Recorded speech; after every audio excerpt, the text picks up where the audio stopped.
Hello, welcome to Sibylline Insights. I'm Gareth Westwood, Head of Global Intelligence, and on today's episode, Edie Lipton will be taking us through the current turmoil in Sudan. We'll be joined by Conrad Petraitis, who will talk about Argentina's current economic situation, and Sydney Stewart will join us once again to talk about water scarcity in the US. Please remember to like and subscribe.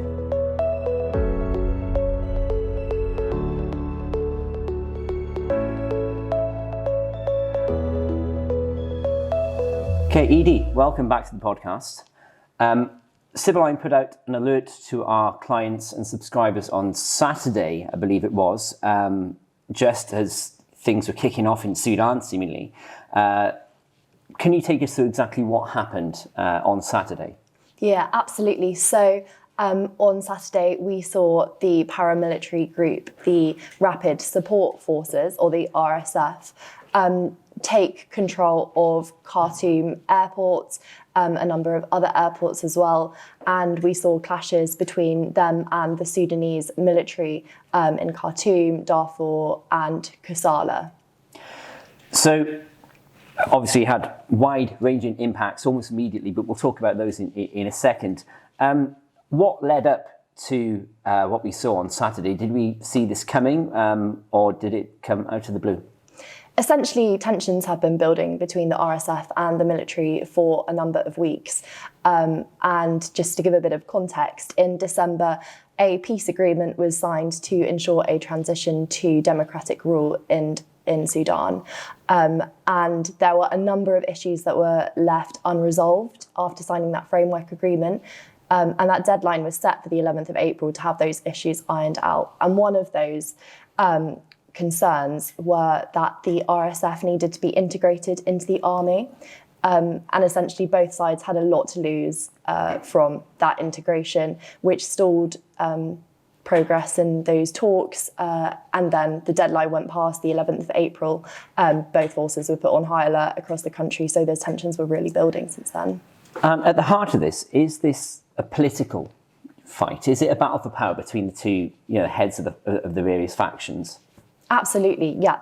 Both leaders of the Sudanese military and the RSF have a lot to lose from losing this conflict. Now, they both have a lot of political and financial interests. They both also have concerns that losing this conflict now will result in them being kind of the underdog in whatever political agreement comes out of it. And what they're really worried about there is that they would not have immunity from some of the atrocities that they've committed against the population. Sure, yeah. So just bringing us back to what happened on Saturday then and what's happened since, what have been some of the highlights on the ground? What have we seen? I heard reports of airstrikes and conflict in the streets. Exactly what has kind of happened in the, 7 days since we reported that incident? So since the initial gains of the RSF on Saturday, we saw the army use airstrikes against RSF.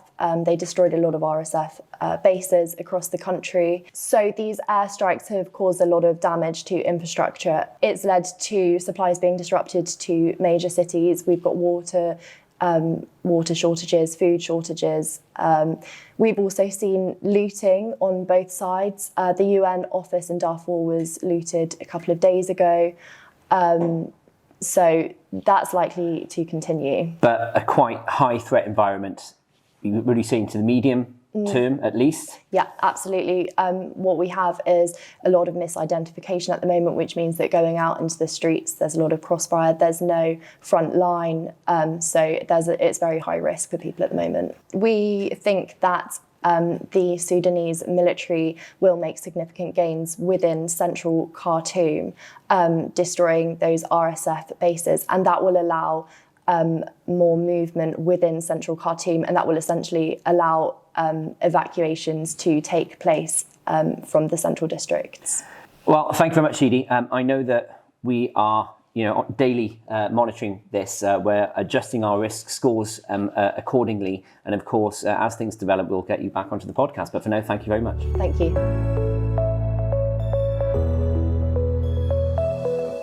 So, Conrad, we've been looking at the economic situation in Latin America, specifically Argentina, for quite some time now.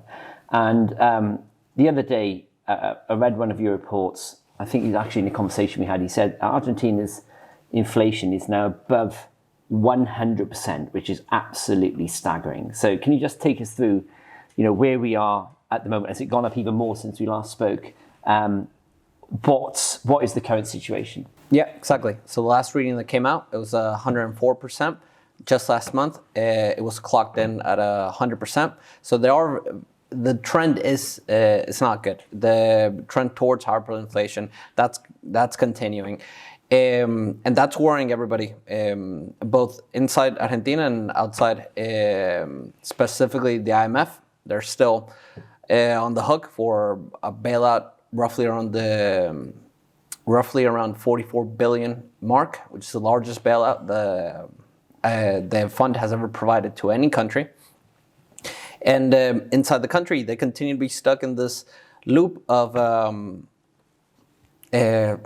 commodity cycle booms, and then a lack of fiscal infrastructure and a lack of monetary responsibility that evaporates any income that comes into the country.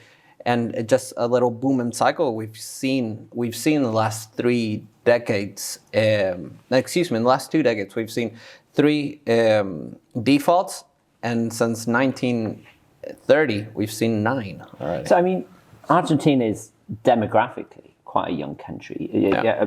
Ostensibly, you'd say it had all the makings of a very prosperous economy. So why are we in this situation? Or indeed, why have we been in this situation for the last 20 or so years?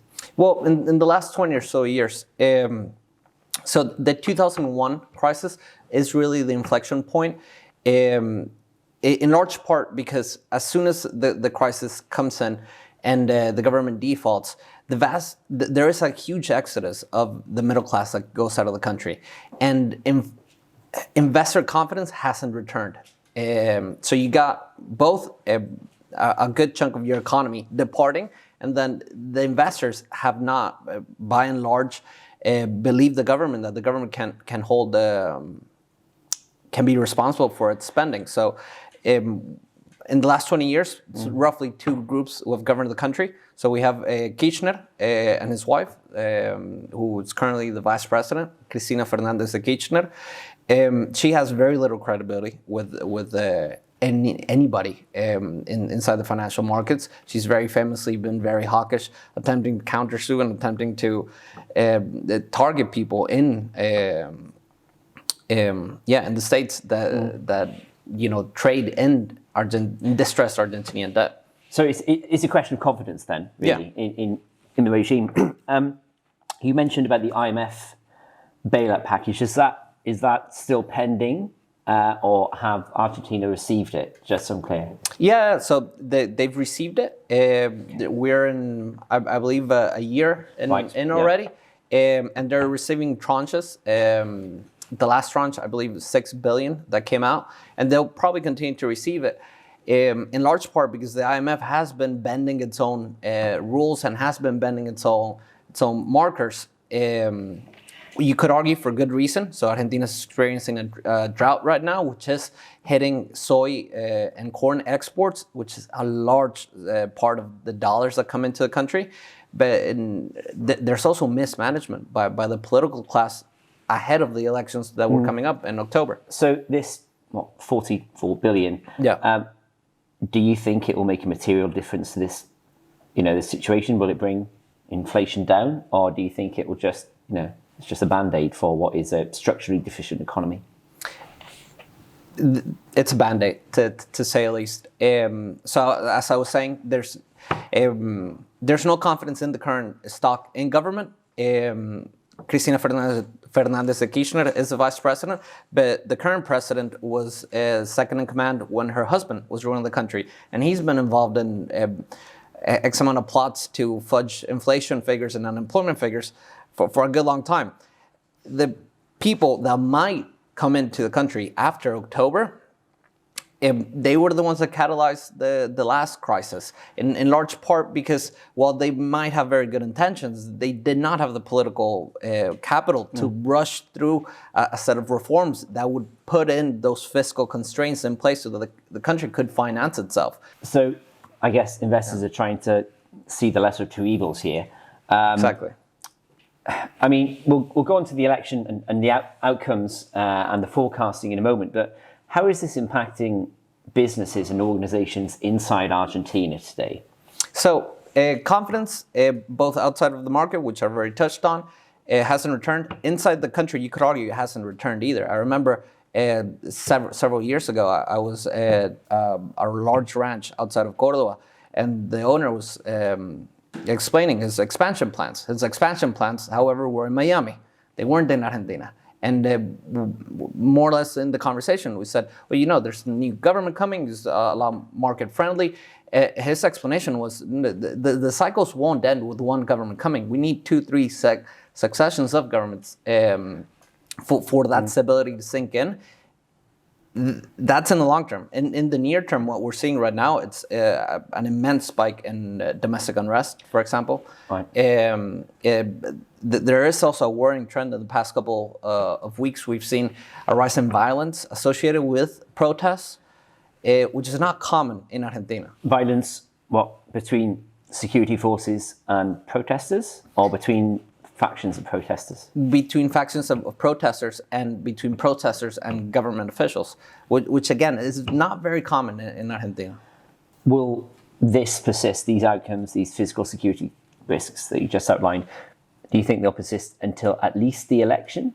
And the election will be maybe a way of blowing off some steam and mitigating and, kind of assuaging this for the near term? So our base case scenario is just that. They'll continue to rise. There is a lot of uncertainty considering whether we're going to see more violence associated with this domestic unrest, but domestic unrest and associated political instability will continue to rise until October. And then the vast majority of polls, do suggest that the government won't be able to retain its control of La Casa Rosada, the presidential palace. So we might see somebody new come in, which might calm down the situation a little bit. But just as the anecdote I suggested, just one government won't make a tangible difference. So it is the election, and then what happens afterwards, policy changes. And I guess the confidence in the government will depend on who comes in, right? Are there any candidates or parties that may garner more confidence than others? Yeah, so regarding confidence from the left, you could argue the current finance minister, he has some credibility with the markets. The rumors of him being replaced were in large part what spiked the black market, or the blue peso, as it's colloquially referred to, just 2-3 days ago. So right now it's trading around 400 per US dollar, which is unprecedented. On the right side of the spectrum, there are 2 or 3 candidates, so a larger bench, I would say. All 3 of them would command some respect or some credibility with the market, specifically the IMF. And then we also have at least one other candidate that might be coming from left field, a little bit more extreme right-wing side. He has several policy proposals that might seem extreme, such as replacing the peso with the dollar, stuff like that. While some of the policy proposals do have some merit, his incoming would significantly spike volatility, specifically political instability. Yeah. Right. Okay. Well, I mean, potentially optimistic outlook. Yeah. But I know we'll be keeping a keen eye not only on the election, but unrest and instability up to and including that time. And I know your desk will be reporting on it as developments occur. But for now, thank you so much for joining us once again. Thank you. No, well, welcome back, Sydney, to the podcast. We've been reporting since, autumn last year on the current kind of water crisis in the US. And I know there's been some movement on that recently, but can you just take us through, for those viewers and listeners that aren't aware, and myself, what's going on in it? What have we been reporting on since September, and how has it affected those states on the west? Sure. So for a little bit of background context, the southwestern United States have been in a state of drought for approximately 30 years. This has been particularly acute in Arizona, Nevada, and California, as well as New Mexico. And this has impacted, everyday life for families and people who live in these states, as well as for businesses, and in particular agricultural organizations, and agricultural output in particular. So what has recently happened is the Biden administration signaled in early April that it will move to impose a deal whereby it will evenly allocate water usage for the Colorado River among Arizona, Nevada, and California. Okay, so you say evenly, right, so prior to this then, there was uneven access to that water, is that the case? Yes, so for the Colorado River, which provides water for 7 states in the American West, a system was devised in 1922 that set out a system of water rights in which some states had seniority over others. This seriously disadvantaged states, in particular Nevada and Colorado, that had an extremely small portion of the total water allotment. I believe Nevada only had 4% of the total flow for the lower basin of the Colorado River. Okay, so 1922, nearly 100 years later, and you say, these states have been in near drought for 30 years. Is it a silly question to ask why this hasn't been addressed hitherto? Well, it's not a silly question. And in fact, this is not the first time that there has been our attempted arbitration to rearrange this. There were Supreme Court cases dating back even to the 1960s, in which Arizona sued California, and I believe Arizona also attempted to mount a 2 Navy ship battle against California, in which ultimately it all ended with a court arbitration. But this is not the first time that there have been attempts to kind of redistribute in a more equitable and sensible fashion the water rights. But this is going to be an unprecedented move. The federal government has never stepped in this way to unilaterally impose such a division. And just talking about the effects, you're from California. In what way has this affected, folks in your state and let alone Nevada and Arizona? What's it manifested in? What's life been like for the last 30 years? So, a lack of rainfall in particular has exacerbated the state of drought, as well as overuse. Basically, demand has continued to rise and rise, especially as, urban metropolises like Los Angeles and San Diego and Tucson, Arizona, and Phoenix, Arizona, Las Vegas, Nevada, all of these cities have grown and grown, and populations have swelled, and so too has demand. And also, perhaps non-sensible uses of water, people not acting particularly with a rationing mindset, has just simply meant that the supply has dwindled. So, given the low rainfall, will this measure by the Biden administration, despite climatic conditions, go some way to mitigate, what we've seen, or is it, excuse the pun, a drop in the ocean?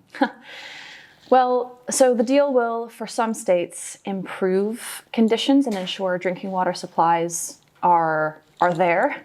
But it also means that Nevada, Arizona, and California will each have to reduce their water supply by up to a quarter.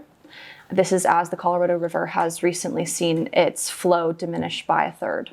So each state is going to have to make severe cuts to their water supplies and water usage. This is likely to impose water use cuts on businesses and residents. This is likely to cause somewhat of a crisis for the agricultural sector, especially in California, which is responsible for producing half of the nation's agricultural output for produce, fruits and vegetables and nuts. And that industry in particular is going to come under pressure to reduce their water supplies. Okay, so not just bad news for hot tub producers then, but actually quite serious consequences potentially for the agricultural sector. Yes. And I mean, do you think these states have the capacity to over time mitigate that, or are we going to see a near permanent drop in production? I mean, I think it remains to be seen. Effectively, in the medium to long term, water scarcity is going to continue to be a fundamental issue that will come to define probably life and business in the western, southwestern United States, as it has been for the last 30 years. And it will, continue to exacerbate other issues, climate change. And this last winter in California, we finally saw record rainfall, in fact, that has alleviated some of the drought pressures.